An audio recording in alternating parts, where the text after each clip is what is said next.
Load the van, 3. I'll get 5. Halo Mamang, selamat datang lagi di channel Alur Cinema. Bagaimana kabar kalian semua? Semoga dalam keadaan sehat selalu dan diberi kelancaran dalam segala aktivitasnya. Masih bersama saya Joe yang akan menjelaskan alur cerita filmnya. Kali ini saya akan menjelaskan alur cerita film yang diperankan oleh om saya sendiri, yaitu Om Jason Statham, yang dirilis pada tahun 2021 dan yang berjudul Wrath of Man. Lalu seperti apakah kisahnya? Langsung saja, sebelum masuk ke ceritanya, jangan lupa siapkan apa?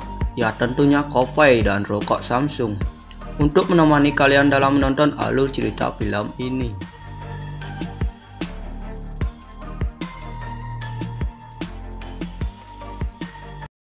Di awal film, kita akan diperlihatkan aksi sekelompok orang yang sedang merampok mobil pengangkut uang.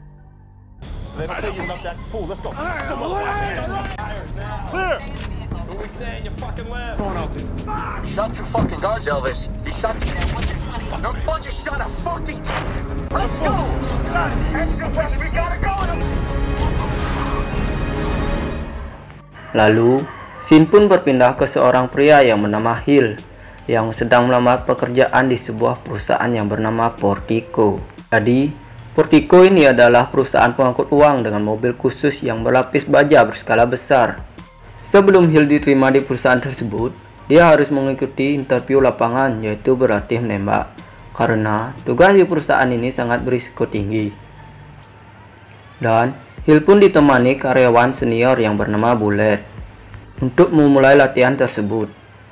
Singkat cerita, dari hasil interview, Hill pun mendapatkan nilai standar di perusahaan tersebut, dan akhirnya Hill pun diterima di tempat itu.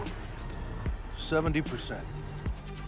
Hill pun berkenalan dengan beberapa karyawan di sana, antaranya Deb dan Swift. Deb yang pertama kali bertemu seakan memancing emosinya Hill, namun Hill tetap tenang. Selain itu, dia dikenalkan dengan pengawas di sana. Hill sendiri bersikap merendah seakan dia tidak bisa melakukan tugas ini.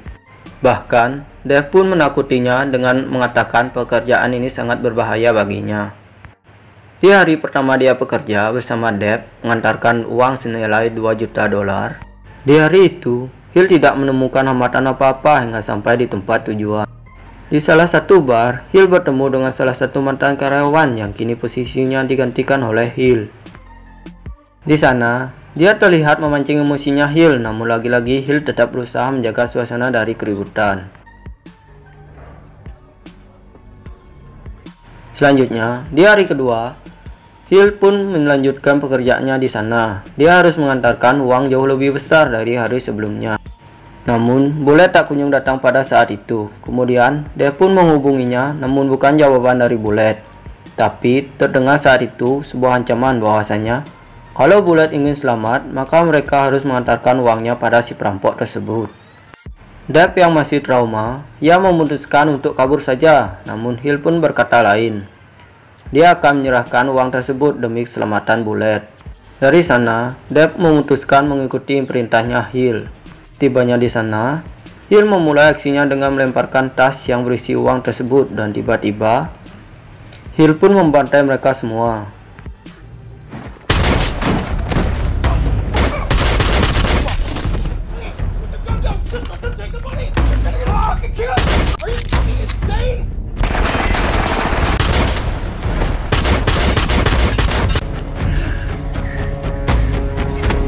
Suck my fucking dick. Setibanya di kantor, kejadian ini menarik semua orang yang berada di kantor tersebut.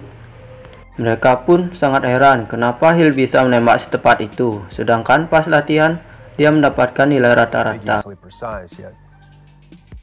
Setelah itu, Hill bertemu dengan seseorang yang bernama Jessica untuk mengambil berkas. Rupanya, data tersebut ada kaitannya dengan orang yang membunuh anaknya. Singkat cerita, 3 bulan pun berlalu. Dia pun masih bekerja dan kali ini Hill ditemani oleh Bullet. Namun, beberapa saat kemudian, sesuatu pun terjadi di tengah perjalanan. Mereka dihadang oleh sekelompok perampok.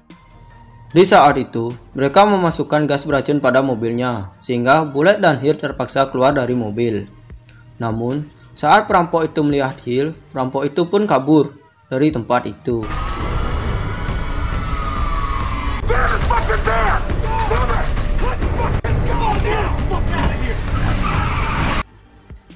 Kejadian itu pun disaksikan langsung oleh Bullet. Semenjak kejadian itu, pengawas pun langsung bertanya kepada Hill tentang kebenarannya. Hill pun menjawab dengan apa adanya.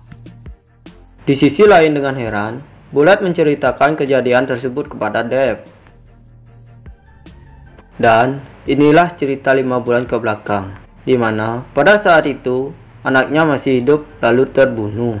Di saat itu, ketika Hill bersama anaknya mendapat telepon dari Mike untuk mengawasi truk Portico, Mike berkata dia terpaksa membutuhkan bantuannya karena anaknya sedang mengalami kecelakaan dan sedang berurusan dengan polisi. Di sini dengan tidak langsung dijelaskan bahwa Hill ternyata bos mafia, dan Hill pun langsung menuju ke tempat itu.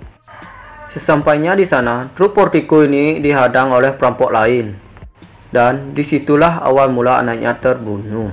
Sontak membuat Hill terkaget dan dia terkena tembakan di dadanya, sehingga membuat Hill harus dirawat di rumah sakit.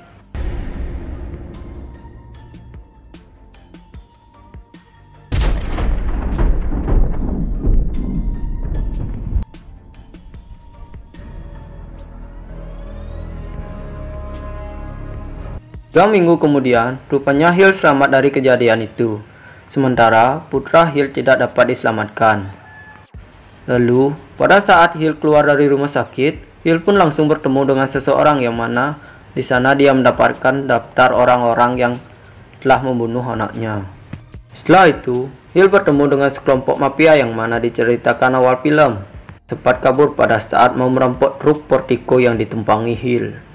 Dan ternyata mereka semua adalah anak buahnya sendiri.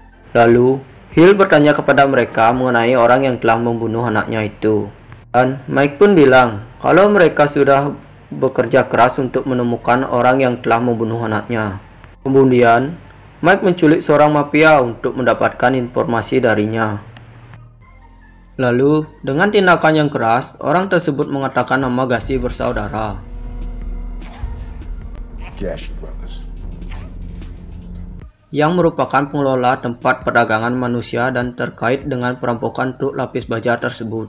Dari situlah Hill mengajak mereka semua untuk bertemu dengan Gacy bersaudara. Sesampainya di sana, Hill dengan santuinya membantai para mafia yang ada di tempat itu, lalu membebaskan para gadis yang dijadikan budak pada saat itu.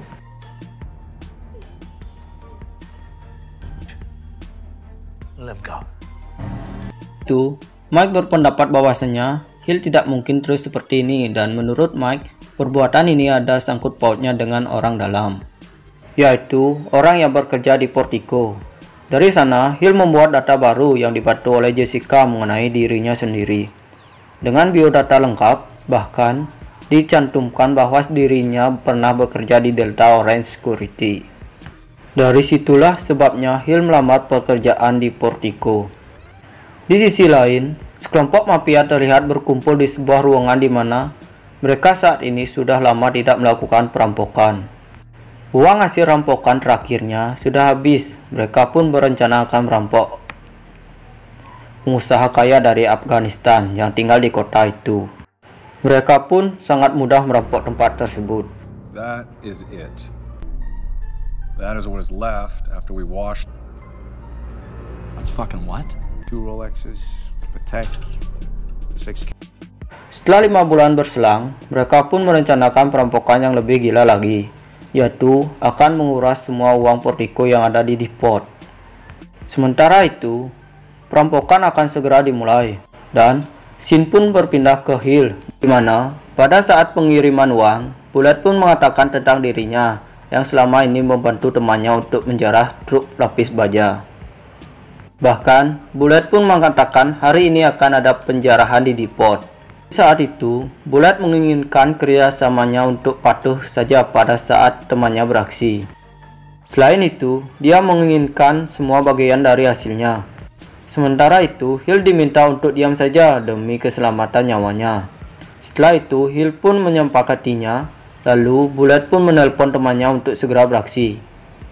Di mana perampok itu pun bersembunyi di dalam mobil sehingga mereka semua bisa masuk dengan mudah ke dalam depot di Portico dan mengambil semua uang dari dalam. Di mana para penjaga tersebut melakukan perlawanan hingga terjadi baku tembak yang cukup menegangkan.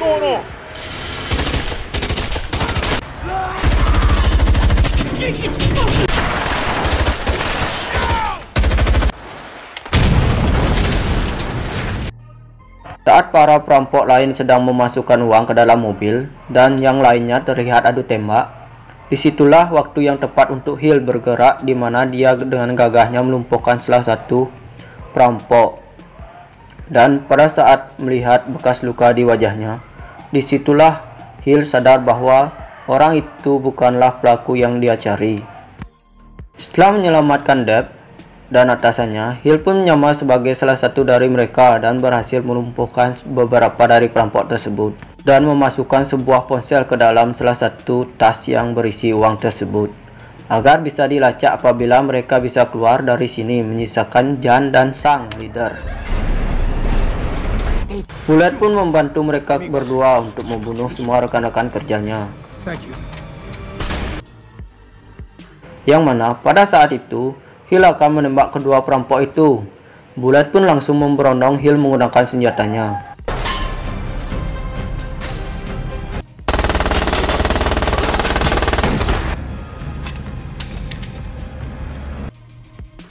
Dengan perencanaan yang matang sesuai dengan arahan sang leader, mereka bertiga pun berhasil kabur dari Portico dan sampai di tempat aman, di mana kita lihat sang leader mengalami pendarahan diakibatkan terkena tembakan saat kejadian tadi. Pada saat memiliki firasat buruk terhadap si Jan yang akan meninggalkannya, si leader berniat untuk membunuhnya, namun karena kondisinya sangat buruk, sang leader pun harus tewas oleh anak buahnya sendiri dan harus almarhum sebelum menikmati uang tersebut.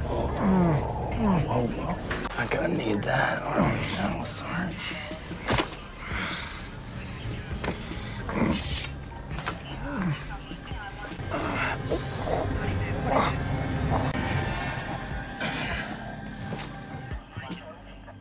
We all understand the risks. Lalu, Bullet dan Jan pun pergi membawa uang tersebut. Namun, pada saat ingin berpindah ke sebuah mobil, Bullet berniat untuk mencapai tujuannya, yaitu ingin memiliki semuanya. Dan Bullet pun berniat untuk membunuh Jan, namun Jan mendahului niatnya tersebut.